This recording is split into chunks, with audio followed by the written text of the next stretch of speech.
مولانا ایک اور چیز میں اکثر دیکھتا ہوں سوشل میڈیا پہ بھی، وہ یہ ہے کہ اللہ کے نبی صلی اللہ علیہ وسلم کی وفات پانے کے بعد جو ہے صحابہ میں اختلاف ہو گیا، اور اس کے اوپر لوگ بڑا مختلف اوپینین رکھتے ہیں. کوئی ایک طرف ہے بالکل، اور کوئی جو ہے مطلب کہ صحابہ جیسے حضرت معاویہ رضی اللہ تعالیٰ عنہ ہیں ان کے بارے میں بھی بات کی جاتی ہے. تو وہ پس منظر سارا کیا تھا، اور ان کے اختلاف جو صحابہ کا اختلاف ہوا ہے اس کے اوپر ہمیں کیسا اپنا رویہ رکھنا چاہیے؟ امام احمد بن حنبل رحمہ اللہ سے کسی نے یہی سوال کیا تو انہوں نے فرمایا، بیٹا تلک امت قد خلت لہا ما کسبت ولکم ما کسبتم ولا تسألون عما کانوا یعملون.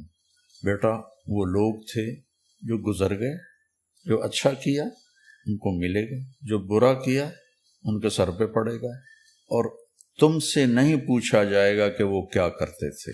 یہ ہے اس کا صحیح جواب جو قرآن نے دیا ہے کہ مجھ سے تھوڑا ہی پوچھا جائے گا، مجھ سے تو میرے بارے میں پوچھا جائے گا کہ میں نے زندگی کیسے گزاری. اور وہ واضح سوالات ہیں، یہ وہ مباحث ہیں جن کو چھیڑ کر خلجان بڑھے گا فائدہ کوئی نہیں ہوگا. بشر تھے، ان سے غلطیاں ہوں، کوئی وہ نبی نہیں تھے، معصوم نہیں تھے، لیکن اللہ نے ان کی غلطیوں کو معاف کر دیا ہے. تو میں اب یہاں دوبارہ ان کی غلطیوں کو، حضرت معاویہ رضی اللہ عنہ کی غلطیوں کو بیان کروں، یہ بہت بری بات ہے. تیسرا سوال اہم ہے، اور جو یہ چیزیں ہمیں بھی فیس کرنا پڑتی ہیں، اور یقیناً یہ جب سوال آیا تو ان کو بھی یقیناً یہ دشوار ہوئے ہوں گے کہ اہل سنت کے اندر جو ناسبی اور یزیدی ٹائپ لوگ گھسے ہوئے ہیں وہ اس کے اوپر بحث کرتے ہیں، اور تھوڑی ہی دیر کے بعد ایک ان کے زوم میں جو انہوں نے لکھا ہے کہ مضبوط آرگیومنٹ پیش کرتے ہیں کہ حسین علیہ السلام اور یزید کے مسئلے سے متعلق قیامت کے دن پوچھا ہی نہیں جائے گا تو اس پر بحث میں الجھنے کا کیا فائدہ ہے، اور اس پر سکوت ہی اختیار کرنا چاہیے. تو میرا سوال یہ ہے، آپ تو جواب دیں گے، کہ یہ پہلے گھنٹے میں یا پہلے 10-20 منٹ جو بحث ہوتی ہے تو اس میں سکوت کا خیال نہیں رکھنا چاہیے؟ نہیں، وہ سکوت کا مطلب انہوں نے چینج کر دیا ہے. اچھا، سکوت کا مطلب یہ ہے کہ ہم جو کچھ بولتے رہے وہ ٹھیک ہے، آپ سکوت اختیار کریں، یہ مطلب ہوتا ہے سکوت کا. میں اس سوال کے اوپر 2 گھنٹے بول سکتا ہوں، لیکن کوشش کروں گا کہ میں مختصر سے وقت میں یہ کیڑا نکالوں. یہ موسٹ آسکڈ کوسچن ہے اس وقت، اور وہ بھی صرف اس لیے بنا ہے کہ میں نے کچے چٹے کھول دیے ہیں آل امیہ کے، بخاری اور مسلم کی روشنی میں. اب ان کو پڑ گئے ہاتھ پاؤں، تو اب یہ کہہ رہے ہیں سکوت اختیار کرے. جب آپ لوگ ناسبیت پھیلا رہے تھے، ناسبی کہتے ہیں جو سیدنا علی کے خلاف کھڑے ہونے والے لوگ ہیں، یزیدیت پھیلا رہے تھے، اس وقت آپ لوگوں کو کوئی شرم و حیا نہیں آئی ہے. اس وقت اگر آپ کو کہتے بھی تھے سکوت اختیار کرے تو آپ کہتے تھے نہیں جی نہیں، یہ بڑا ضروری ہے، یہ آج کل بدعت پھیلی ہے، ہم نے اس پہ بولنا ہے، یہ کرنا ہے. اب جب آپ کو آ کے کسی نے کنفرنٹ کرنا شروع کیا ہے، اور آپ کا پورا کچا چھٹا کھول کے بخاری مسلم کی روشنی میں یہ ریسرچ پیپر لکھ دیا ہے، 200 احادیث میں نے اس میں جمع کی ہیں اکثر بخاری مسلم سے، واقعہ کربلا کے پس منظر کے اوپر. یہ کربلا ایک دن میں نہیں ہوئی. اب ان کو پڑ گئے ہاتھ پاؤں، اور یہ کہہ رہے ہیں وہ جی ایسی باتیں نہیں کرنی چاہیے. پہلے میں تو الزامی جواب اس کا دیتا ہوں، الزامی جواب پھکی والا، اینٹی وینم لاجیکل آنسر اس لیے ضروری ہوتا ہے تاکہ دماغ میں ڈرل ہو، کوئی بات اندر داخل ہو. مجھے یہ بتائیں کہ ڈاکٹر ذاکر نائک نے جب 2009 کے اندر یزید کو رضی اللہ عنہ کہا، As far as your understanding about the wall of Karbala, you said that Yazid, may Allah be pleased with him, Yazid, may Allah be pleased with him, Yazid, may Allah be pleased with him, that he was ferocious and he was a villain, etc. There's difference of opinion. We're not here to discuss about history, and neither do I want to get a difference in the Muslim Ummah. What we say, there's a difference of opinion between the Sahaba. That is history. اس وقت کون کون سے علماء تھے اہل حدیث کے یا دیوبند کے؟ بریلویوں کو بھی تھے، لیکن وہ بھی اپنی حاضری لگا رہے تھے، ان کو چھوڑ دیں. شیعہ نے تو بولنا ہی تھا کہ جنہوں نے فرنٹ سے لیڈ کر کے ڈاکٹر ذاکر نائک کو یہ کہا ہو کہ آپ سکوت اختیار کر لیں، کسی نے بھی نہیں کیا، مزہ لے رہے تھے اس کا. ڈاکٹر ذاکر نائک نے جب 2009 میں یہ فتنہ اٹھایا، میں ان کی بڑا احترام کرتا ہوں، آپ کو پتا ہے میں ان کو پروموٹ بھی کرتا ہوں، علمی اختلاف اپنی جگہ. میں نے جب اس کو کنفرنٹ کیا، اس کو علمی دلائل کے ساتھ جواب دیا، تو یہ سارے ہمارے پیچھے پڑ گئے. یعنی آپ ہمارے سروں پہ جوتیاں بھی مارتے ہیں اور ہمارے رونے پہ بھی بندی لگاتے ہیں. اس کو کوئی نہیں کچھ کہہ رہا. جب ہم نے جواب دیا تو سارے ہمیں کہنے لگے جی آپ سکوت اختیار کر لیں. ڈاکٹر ذاکر نائک کو کسی نے کہا سکوت اختیار کریں. اب آج کے بعد نہ کوئی ریکارڈ کرا دے, پچھلے 10 سالوں میں کوئی ویڈیو دکھائیں. 10 سالوں میں نہیں دکھائیں, شروع کے 2-3 سالوں میں, 2009, 10, 11, 12 میں ڈاکٹر ذاکر نائک کا نام لے کے کسی نے کہا سکوت اختیار کریں. تو وہ تو سکوت کا مطلب یہ کہتے ہیں کہ آل امیہ کو آپ ننگا نہ کریں. اہل بیت کی آپ جتنی مرضی گستاخیاں کر لیں, ان کے دشمنوں کو جتنا مرضی بڑھا چڑھا کے بیان کریں, اس پہ یہ راضی رہتے ہیں. تو ان کو تو سکوت نہیں کرواتے, ان کو تو حافظہ اللہ کہتے ہیں, ان کو تو دامت برکاتم عالیہ کہتے ہیں. اور جو جواب دے رہا ہے احادیث کی روشنی میں, اس کو کہتے ہیں آپ سکوت اختیار کریں. تو بخاری مسلم کو ہم پھر بند کر دیں. میں نے تو اپنی کو بات ہی نہیں کی ہے, میں تو صحیح الاسناد حدیث سے بیان کرتا ہوں. اور دوسرا صرف اس معاملے میں کیوں سکوت اختیار کریں؟ وہ کہتے ہیں نہیں اس لیے دیکھیں جی کربلا ہو چکی, کام ختم ہو گیا, اثرات تو آج تک ہیں. یہ وہ مباحث ہیں جن کو چھیڑ کر خلجان بڑھے گا, فائدہ کوئی نہیں ہوگا. بشر تھے, ان سے غلطیاں ہوں, کوئی وہ نبی نہیں تھے, معصوم نہیں تھے, لیکن اللہ نے ان کی غلطیوں کو معاف کر دیا ہے. تو میں اب یہاں دوبارہ ان کی غلطیوں کو, حضرت معاویہ رضی اللہ عنہ کی غلطیوں کو بیان کروں, یہ بہت بری بات ہے. وہ تو پھر غزوہ بدر بھی ہو چکی بھی ہے, تو رمضان شریف میں آپ غزوہ بدر کے اوپر کیوں جمعے پڑھاتے ہیں؟ ختم کریں, غزوہ احد پہ ختم کریں, میلاد کے بھی سب کچھ پروگرام ختم کریں. نبی علیہ السلام پیدا ہوئے تھے, فوت ہو چکے, جنتوں میں زندہ ہیں, لیکن اب دنیا میں تو نہیں ہے. ان چیزوں کو یاد کیوں رکھا جاتا ہے؟ زندہ قومیں اپنے ماضی کے واقعات کو یاد رکھتی ہیں. پھر پورے کا پورا قرآن انسانی تاریخ کے کتنے بڑے بڑے واقعات بتاتا ہے جو ختم ہو چکے ہیں. برادران یوسف فوت ہو چکے ہیں, لیکن آج تک قرآن میں عبرت کے لیے انہوں نے جو کچھ اپنے بھائی کے ساتھ کیا. اور برادران یوسف وہ صحابی ہیں جن کا باپ بھی پیغمبر ہے, بھائی بھی پیغمبر ہے, ڈبل صحابی ہیں, لیکن آج بھی ان کی مثال دی جاتی ہے. تو کوئی اسے کوئی یہ نہیں سمجھتا کہ گستاخی ہو گئی ہے. پھر الٹیمیٹلی آ کے تو وہ سورہ بقرہ کی آیات پیش کرتے ہیں, تلک امۃ قد خلت لہا ما کسبت ولکم ما کسبتم. مولانا ایک اور چیز میں اکثر دیکھتا ہوں سوشل میڈیا پہ بھی, وہ یہ ہے کہ اللہ کے نبی صلی اللہ علیہ وسلم کی وفات پانے کے بعد جو ہے صحابہ میں اختلاف ہو گیا, اور اس کے اوپر لوگ بڑا مختلف اوپینین رکھتے ہیں. کوئی ایک طرف ہے بالکل, اور کوئی جو ہے مطلب کہ صحابہ جیسے حضرت معاویہ رضی اللہ تعالیٰ عنہ ہیں, ان کے بارے میں بھی بات کی جاتی ہے.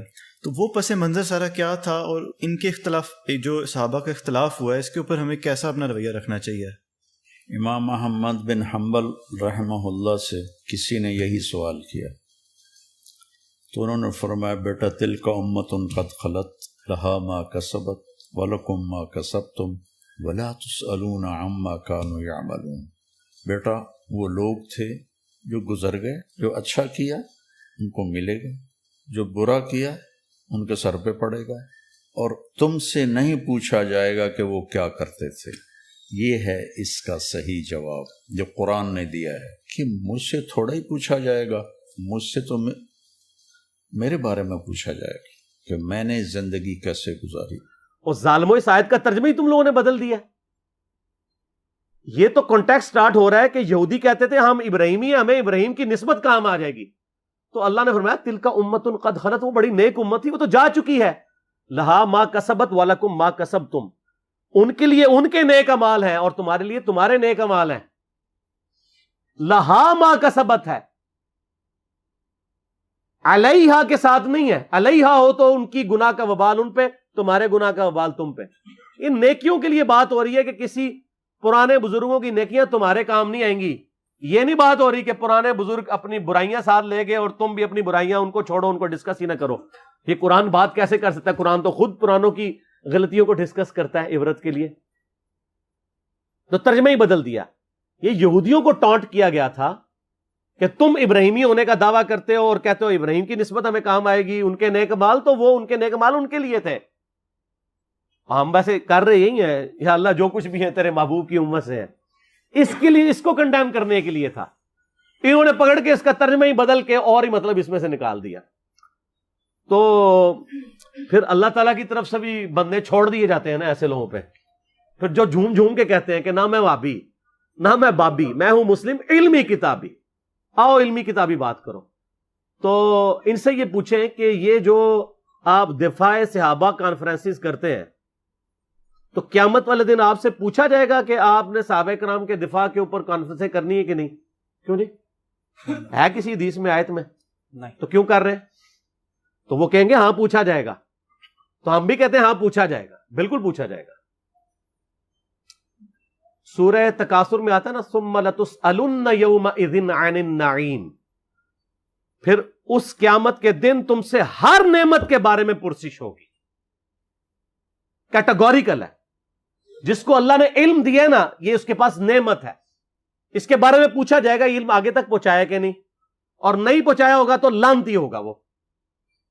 یہ آیت ہے سورہ بقرہ کی، میں نے ریسرچ پیپر کے اوپر لکھی ہے سٹارٹ میں 159 اور 160. ان الذین یکتمون ما انزلنا من البینات والہدی، بے شک وہ لوگ جو چھپا لیتے ہیں ان روشن اور ہدایت کی چیزوں میں سے جن کو ہم نے لوگوں کی ہدایت کے لیے اپنی کتاب میں بیان کیا، ایسے لوگوں پر اللہ کی لعنت ہے اور تمام لعنت کرنے والوں کی لعنت ہے. الا الذین تابوا واصلحوا، سوائے ان لوگوں کے جو توبہ کر لیں، اپنی اصلاح کر لیں، وبینوا، اور اصلاح پہ اکتفا نہیں بلکہ وہ لوگوں کو بتا بھی دیں جو کچھ چھپایا تھا. فاولئک اتوب علیہم وانا التواب الرحیم، تو ایسوں کی توبہ اللہ قبول کرے گا اور اللہ تعالیٰ بخشنے والا مہربان ہے. اس کو سپورٹیو ایک حدیث بھی میں نے لکھی ہے، ترمذی میں، سنن نبی داؤد میں، سنن ابن ماجہ میں ہے کہ نبی علیہ السلام نے فرمایا جس شخص سے علم کی بات پوچھی گئی اور وہ اسے معلوم تھی اور اس کے باوجود اس نے چھپا لی تو ایسے لوگوں کو قیامت والے دن آگ کی لگام دی جائے گی. تو یہ بڑا کریٹیکل ایشو ہے. علم اللہ کی نعمت ہے آپ کے پاس، اس کی قدر کے لوگوں کو صحیح بات بتائیں تو پوچھا جائے گا. سورہ الاحزاب کی آیت نمبر 57 کیا ہے؟ آیت درود سے اگلی، ان الذین یؤذون اللہ ورسولہ لعنہم اللہ فی الدنیا والآخرہ واعد لہم عذابا مہینا، بے شک جو لوگ اللہ اور اس کے رسول کو تکلیف دیتے ہیں ان کی زندگی میں بھی اور زندگی کے بعد، موت کے بعد بھی ان پر اللہ کی لعنت ہے، اور اللہ تعالیٰ نے ان کے لیے ذلیل و خوار کر دینے والا عذاب تیار کر رکھا ہے. وَلِعَوْذُ بِاللَّهِ تَعَالَى اللَّهُمَّ أَجِرْنَا مِنَ النَّارِ. تو جو اللہ اور اس کے رسول کو اذیت دے رہے ہیں ان سے پوچھا نہیں جائے گا. تو یہ ایک ڈھکوسلا انہوں نے کیا ہوا ہے اپنی کمزوریوں پہ پردہ ڈالنے کے لیے. خود جو کچھ مناظرے کر رہے ہوتے ہیں اس کے بارے میں کیا پوچھا جائے گا؟ جو یہ کام کر رہے ہوتے ہیں وہ کہیں گے پوچھا جاتا ہے، تو اس کے بارے میں کیوں نہیں پوچھا جائے گا؟ اور جی کو یہ بنیادی مسئلہ ہے. فضائل صحابہ احمد بن حنبل کی کتاب میں 2 روایتیں ہیں صحیح سند کے ساتھ. ایک روایت میں ہے کہ سیدنا علی بن ابی طالب کہتے ہیں، یہ حدیث موقوف ہے اور ظاہر غیبی خبر ہے، نبی علیہ السلام کے بتانے پر موقوف ہے، کہ میری وجہ سے 2 فرقے گمراہ ہوں گے، ایک میری محبت میں غلوف کر کے، ایک میری دشمنی میں غلوف کر کے. اور دوسری روایت میں ہے فضائل صحابہ احمد بن حنبل کی کتاب میں کہ میری وجہ سے 2 فرقے دوزخ میں جائیں گے، ایک میری محبت میں غلوف کر کے، ایک میری دشمنی میں. تو جب آپ کی جنت اور دوزخ کا فیصلہ اس کے اوپر ہو رہا ہے تو پوچھا کیوں نہیں جائے گا؟ اچھا اپنا کام یہ پورا کر رہے ہیں کہ جو سیدنا علی کی شان میں غلوف کر رہے ہیں ان کو یہ خوب سمجھا رہے ہیں کہ جی آپ اپنے آپ کو صحیح طریقے سے صحیح بندے کا پتر بنا لو ورنہ پوچھا جائے گا. تو جو سیدنا علی کے مخالفین ہیں ان کو سمجھانے کی ذمہ داری کس کی ہے؟ ان کو کون سمجھائے گا؟